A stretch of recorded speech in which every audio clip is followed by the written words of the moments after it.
শীতের দিন প্রায় শেষ হয়ে যাচ্ছে, বাতাসে ফাগুনের আগমনী বার্তা। এই ওয়েদারটা ঘোরাফেরার জন্য চমৎকার। তাই বৃহস্পতিবার রাত আজকে রওনা হয়ে গেলাম সিলেটের উদ্দেশ্যে। প্ল্যান আগে থেকেই ছিল, তাই 10 দিন আগেই ট্রেনের আপ ডাউন টিকিট কেটে রেখেছিলাম।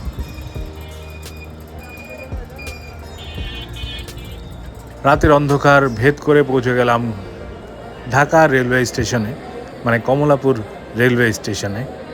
গিয়ে দেখি প্ল্যাটফর্মে এখনও ট্রেন দেয়নি। 10টা বাজে ট্রেন ছাড়ার কথা। অপেক্ষার পালা শেষ করে 10:40 দিকে প্ল্যাটফর্ম 1 নম্বরে ট্রেন এসে উপস্থিত হলো। মোটামুটি প্রায় 1 ঘন্টা দেরিতেই জার্নি শুরু হবে মনে হচ্ছে। উপবন এক্সপ্রেস এসি বার্থে টিকিট কেটেছি। টিকিটের দাম পড়েছে 1485 টাকা। লোয়ার বার্থেই টিকিট কেটেছি, একাই জার্নি করছি।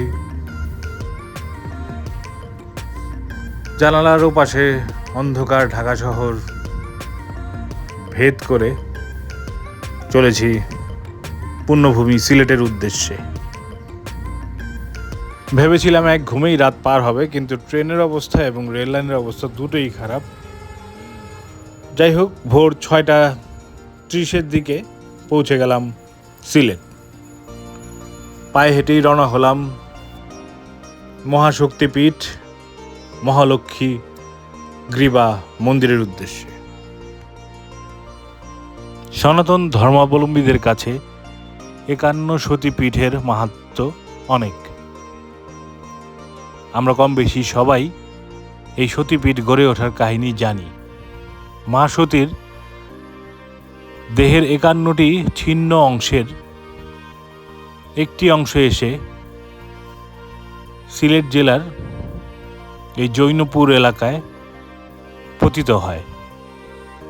কথিত আছে মা সতীর গ্রীবা বা গলার অংশটি এখানে এসে পড়ে, আর স্বপ্নাদেশে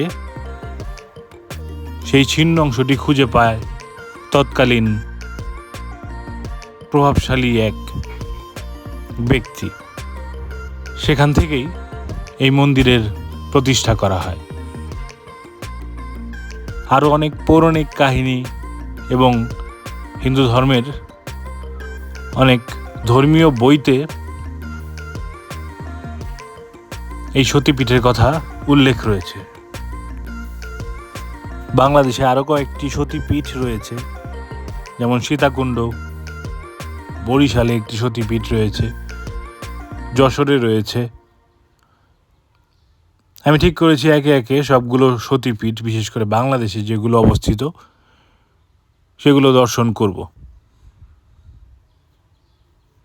তো সিলেট রেলওয়ে স্টেশন থেকে এই সতীপীঠের দূরত্ব মাত্র 2.5 কিলোমিটারের মতো।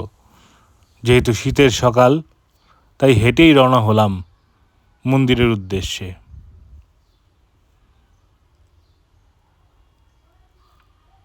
গুগল ম্যাপ অন করে মোটামুটি 20-25 মিনিট হেঁটেই মন্দিরের কাছাকাছি চলে আসলাম।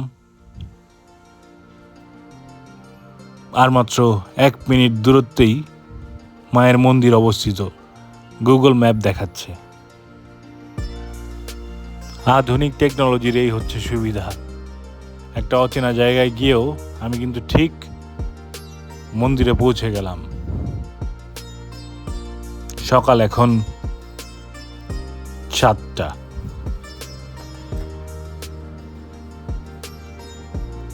মন্দিরে ঢুকেই মনটা ভালো হয়ে গেল। খুবই সুসজ্জিত এবং অর্গানাইজড একটা মন্দির।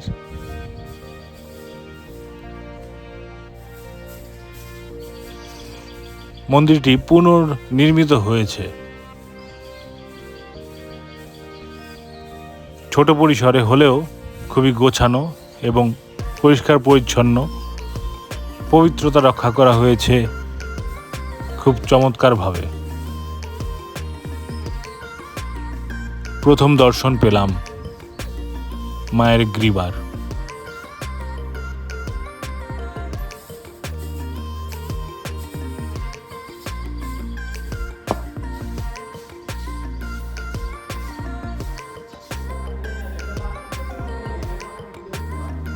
মায়ের আদেশেই মন্দিরটি চারপাশে দেয়াল তুলে আবদ্ধ করে তৈরি করা হয়নি, উপরের অংশ এমনই খোলা, তাই একটু ভিন্ন নির্মাণ শৈলী মনে হলো আমার কাছে। মন ভরে মায়ের দর্শন করে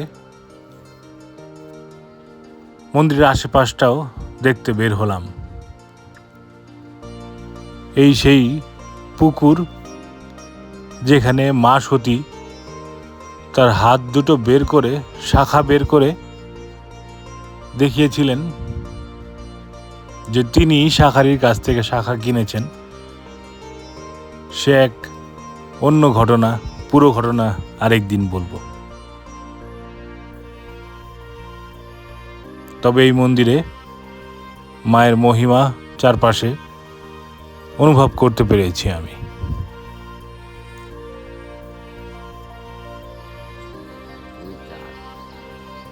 মন্দিরে সরকারের অনুদানে এবং আরও প্রভাবশালী মানুষের অনুদানে বিল্ডিং গড়ে উঠছে এখানকার ব্রাহ্মণদের এবং আগত ভক্তদের থাকার জন্য। মায়ের মন্দির দর্শন শেষে চলে আসলাম শিব মন্দিরে। প্রত্যেকটি সতীপীঠের সাথেই রক্ষক হিসেবে শিব মন্দির থাকে। এখানে মায়ের ভৈরব হচ্ছেন সর্বানন্দ নামে পরিচিত।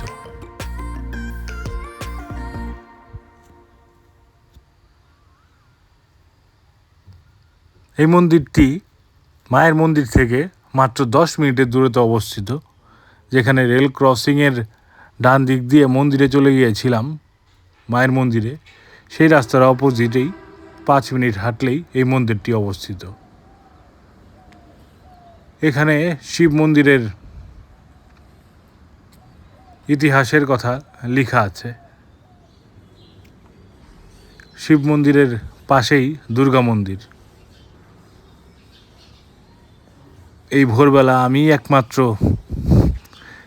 মানুষ এখানে উপস্থিত, আশেপাশে আর কাউকে দেখতে পাচ্ছিলাম না। কিছুটা হতাশও হয়েছিলাম যে আসলে কি মন্দির আজকে খুলবে, বাবার দর্শন হবে, এই ভেবে ভেবে মন্দির প্রাঙ্গণেই বসে সময় কাটাচ্ছিলাম।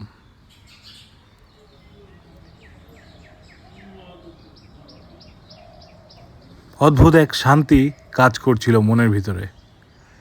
যে আশায় এত দূর থেকে এসেছি সেই আশা পূর্ণ হচ্ছে অবশেষে। কিছুক্ষণ অপেক্ষা করার পরই এই মন্দিরের রক্ষণাবেক্ষণের দায়িত্বে যিনি আছেন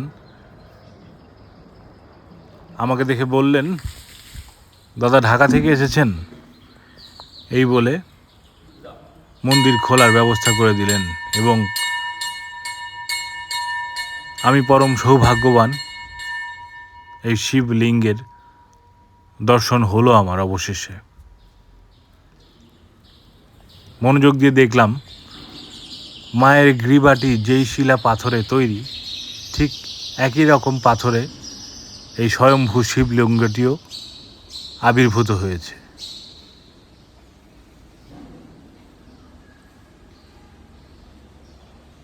একটা ডিভাইন শক্তি মনে হচ্ছিল আমার চারপাশে অবস্থিত।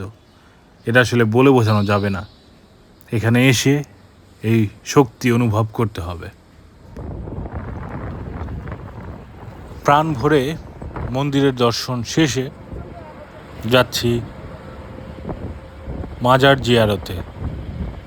হ্যাঁ, সিলেটে আসবো আর হজরত শাহজালাল আর শাহপরাণের মাজার জিয়ারত করব না এমন তো কোনো কথা নেই। এর আগে যতবারই সিলেটে এসেছি এই মাজারের উদ্দেশ্যেই এসেছি, আজকেও এর ব্যতিক্রম ঘটেনি। এখানে আসলেও আমি এক অদ্ভুত শান্তি খুঁজে পাই। আসলে যে কোনো ধর্মের যে কোনো উপাসনালয়ে গেলেই মনটা শান্ত হয়ে আসে। জীবন যখন চরম অস্থির হয়ে ওঠে, মন যখন এলোমেলো হয়ে যায়, তখন এই উপাসনালয়গুলোতে গিয়েই শান্তি খুঁজে পাই, মনের স্থিরতা আবার খুঁজে পাই, নিজেকে যেন আবার চিনতে পারি। এই মাছগুলো নাকি জিন, এখানে কোনো কারণে আটকে আছে, এ নিয়েও বিশদ কাহিনী আছে, শুনেছিলাম এক সময়, কোনো একদিন আপনাদের সাথে শেয়ার করব। আসলেই বিশাল আকৃতির মাছ।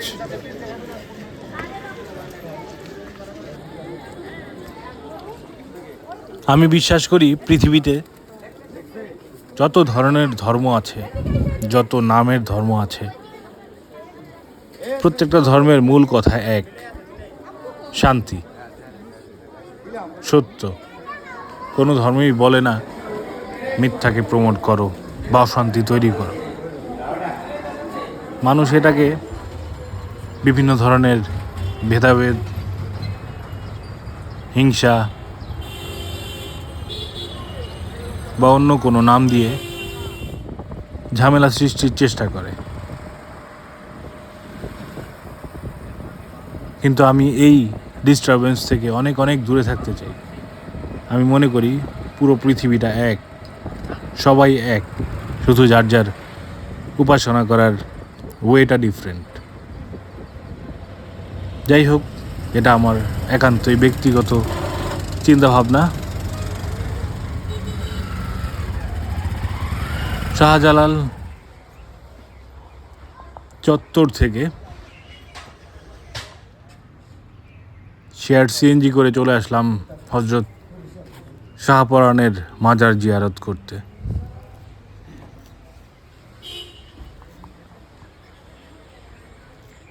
এই মাজারের সাথেই যে মসজিদ প্রাঙ্গণটা আমার কাছে সবসময় ভালো লাগে। খোলামেলা, প্রাকৃতিক, কৃত্রিমতা বর্জিত। আজকের মতো এই ডিভাইন প্লেসগুলো দর্শন শেষ, নিজেকে খুবই শান্ত মনে হচ্ছে। একটা টেম্পোতে চড়ে আবার হুমায়ুন রশিদ চত্বরে চলে যাচ্ছি, যেখান থেকে সিলেট যাত্রা শুরু হয়েছিল।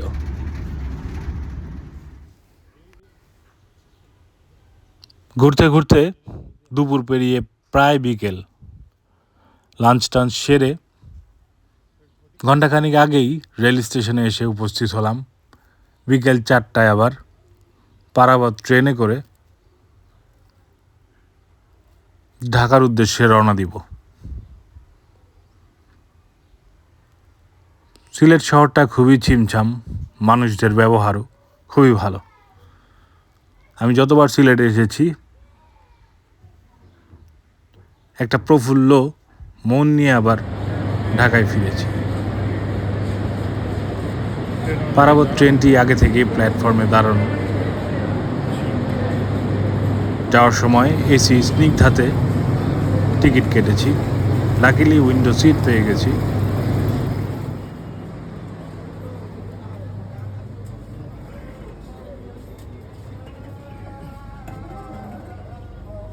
এই হচ্ছে স্নিগ্ধা বগি। পারাবত ট্রেনের অবস্থা খুব একটা ভালো না। আসলে কক্সবাজার এক্সপ্রেসে চড়ার পর বাকি সব ট্রেনই কেমন যেন পুরনো লাগে। এই যেমন খাবার টেবিল ট্রেটা এখানে ভাঙা।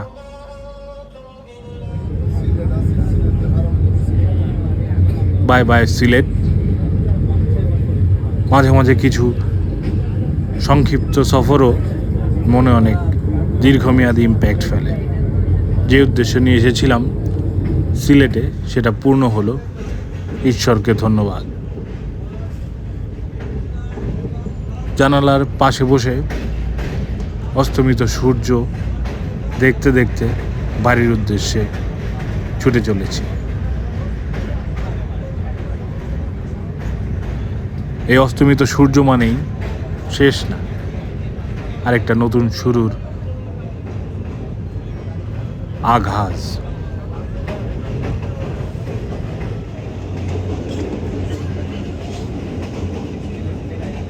আমাদের বাংলাদেশটা অনেক সুন্দর। আমি যতবার ঢাকার বাইরে গিয়েছি মুগ্ধ হয়েছি। আরও বেশি বেশি বাংলাদেশকে ঘুরে দেখা উচিত আমাদের সবার। আর ট্রেন জার্নিও আমার সবচেয়ে ফেভারিট জার্নি। আজকের দিনের